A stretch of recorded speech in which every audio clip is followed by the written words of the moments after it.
금과 다이아몬드, 플래티넘을 포함한 천연 자원이 쏟아져 나오는 곳 바로 아프리카입니다. 아프리카는 다양한 종류의 천연 자원이 풍부한 대륙으로 알려져 있지만 모두가 알다시피 이러한 축복에도 불구하고 아프리카는 대체로 빈곤한 편인데요. 부유한 자원을 활용하여 국가가 풍족해지는 게 아니라 오히려 천연 자원이 별로 없는 나라보다도 경제적 성장이 더딘 편입니다. 이 때문에 자원의 저주라는 말이 생기기도 합니다.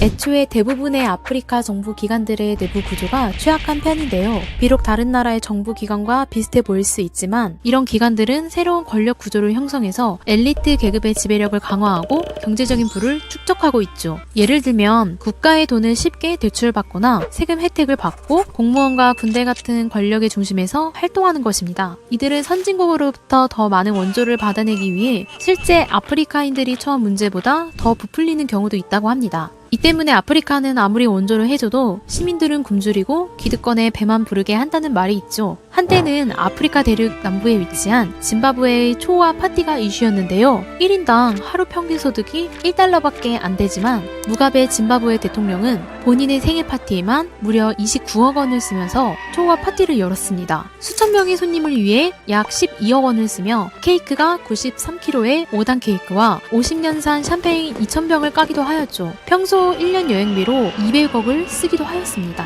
공식적으로 그가 받았던 연봉은 불과 6천만 원이라고 하지만 도대체 이런 파티를 열 만한 돈은 어디서 났을까요? 이 역시 국민의 돈과 각국의 지원을 부정부패로 자신이 챙긴 것으로 보여집니다. 그가 63세에는 무려 41살 연하인 22살의 그레이스라는 부인을 두었는데요. 그의 아내는 자신을 촬영하던 영국인 사진작가를 폭행한 데 이어 싱가포르와 말레이시아 등에서도 유사한 폭력 사건을 일으키기도 했습니다. 그녀가 호화 명품 쇼핑을 즐기면서 심각한 낭비를 하곤 해서 구찌 그레이스라는 별명도 생기기도 하였죠. 이처럼 기득권의 끝없는 욕심으로 짐바브웨 국민 93%는 엄청난 기근에 허덕이는 상황입니다. 그렇다면 세계에서 가장 가난한 곳은 어디일까요? 매년 GDP 순위에서 최하위를 차지하며 세계에서 가장 가난한 나라로 선정된 나라는 바로 아프리카의 부룬디인데요. 부룬디는 오랜 내전과 인종별 대량 학살이 벌어지곤 해서 매우 위험한 나라로도 잘 알려져 있습니다. 이러한 혼란 때문에 이미 경제는 무너져서 나라가 제대로 돌아가지 않고 있는데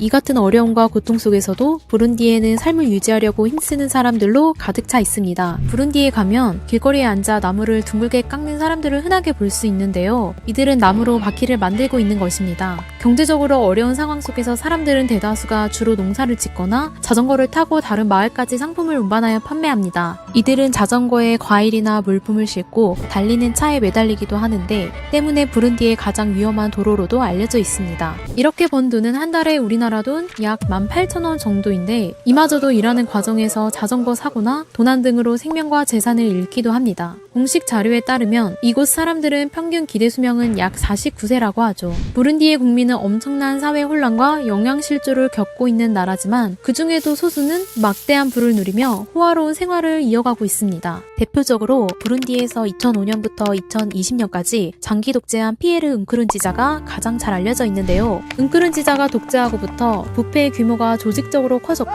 자신에 저항하는 사람은 가차없이 처단했습니다. 그리고 그가 독재하는 기간 동안 약 60억 원의 재산을 손에 넣으면서 세계에서 가장 가난한 나라에서 가장 잘 사는 부자가 되었죠. 그는 어릴 적부터 축구를 매우 좋아했고 한때는 목사로 활동하기도 했는데 이러한 특징들을 묶어 부룬디의 할렐루야 FC를 창단하기도 했습니다. 40조 부자 만수르의 맨체스터 시티, 2000조 부자 빈살만의 뉴캐슬을 소유한 것처럼 60억 부자 은크룬지자의 할렐루야 FC를 가지게 된 것이죠. 다른 점이 있다면 할렐루야 FC에서 본인이 직접 축구를 뛰었다고 하는데 감히 누가 대통령의 볼을 뺏을 수 있었을까요? 그리고 약 15년의 임기 끝에 대통령직에 물러났지만 테이마는 대통령에게 연금 6억과 원하는 지역에 호화로운 주택을 지어주도록 하는 법을 만들어 놓았습니다. 어떻게 보면 테이마는 대통령을 위한 선물 보따리인데요. 이러한 선물 보따리는 가난에 허덕이는 부룬디에서 엄청난 액수에 해당합니다. 하지만 은크룬지자 대통령이 2020년에 심장 발작으로 예기치 않게 별세하면서 선물 보따리는 가질 수 없게 되었습니다. 아프리카 아프리카의 많은 나라들에서 정치적 독재와 권위주의가 문제로 지적되는 만큼 부유한 인물들도 자연스럽게 그와 관련이 있을 것이라는 오해가 생길 수 있는데요. 사실 아프리카에도 자신만의 사업과 자선 활동을 통해 영향을 미치고 있는 사람도 있습니다. 나이지리아의 대표적인 기업가 알리코 당고테는 당고테 그룹을 운영하며 다양한 사업을 하고 있습니다. 그는 석유, 시멘트, 식품 등 여러 산업에서 큰 성공을 거두었지만 정치적 권력을 가지려 하지는 않고 있습니다. 오히려 자선 활동에 집중을 하고 있으며 교육과 헬스케어, 인프라 개발 등 다양한 분야에 기부하며 사회에 기여를 하고 있습니다. 에볼라와 코로나19 같은 대형 재해가 발생했을 때에는 약 1조 3천억 원이라는 어마어마한 금액을 사회에 환원하며 어려운 시기에 필수적인 자원을 제공하기도 하였습니다.